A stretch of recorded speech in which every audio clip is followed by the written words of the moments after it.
I went to work fearful every single day, fearing that I would take it home to my elderly mother or to my grandson that was born prematurely during the COVID peak. We never thought that we would ever experience anything like this. Nothing that we went through, no education, no experience could have prepared us, but people were resilient.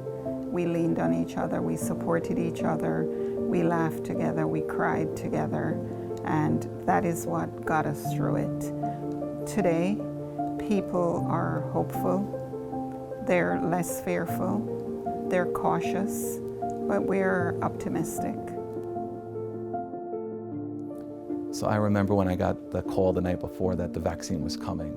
I was like a kid on Christmas Eve. Just that night I couldn't sleep. I was anxious, I was excited, I was nervous.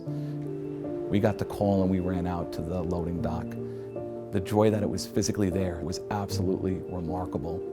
We opened up the box and we saw the smoke come out from the dry ice. We then took out our first vial.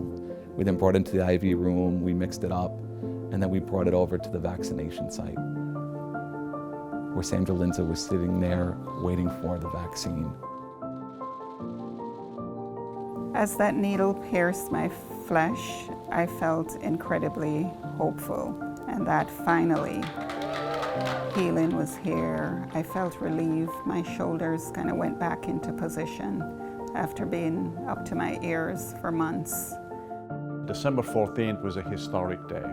There was now potential cure, and we knew that moment that the healing process could begin.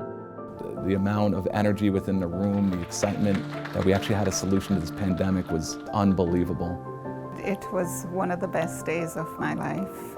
The light got a little brighter in the tunnel, and it kind of marked the beginning to the end of a very dark time in our history.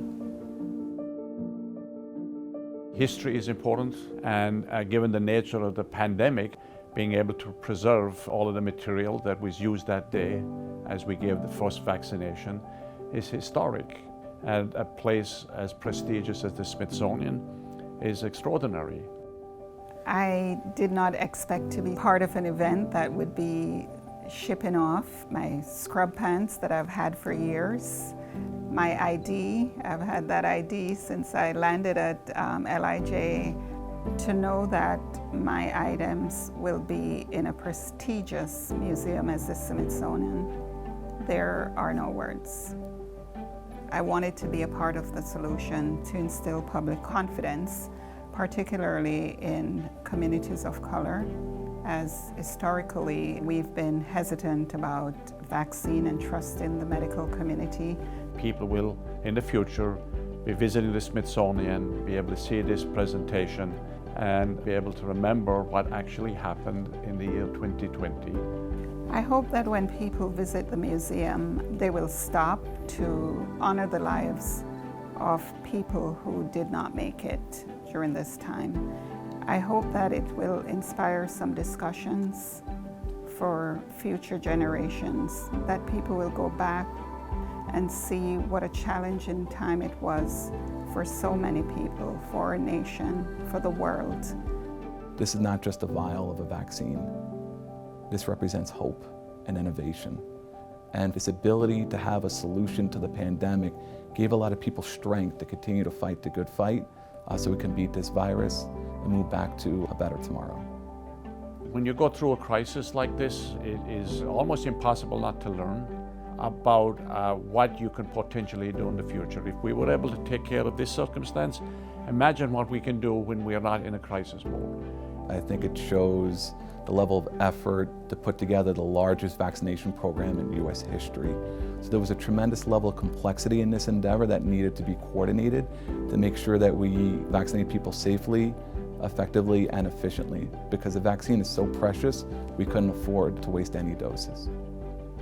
COVID demonstrated disproportionate effect it had on certain communities of color. So now our obligation to do more than we've ever done before and change the way we do it to make sure that they're served better in the future. So I think this will change us as people, it will change our organizations. We have to raise the bar. And we did extraordinary things during COVID.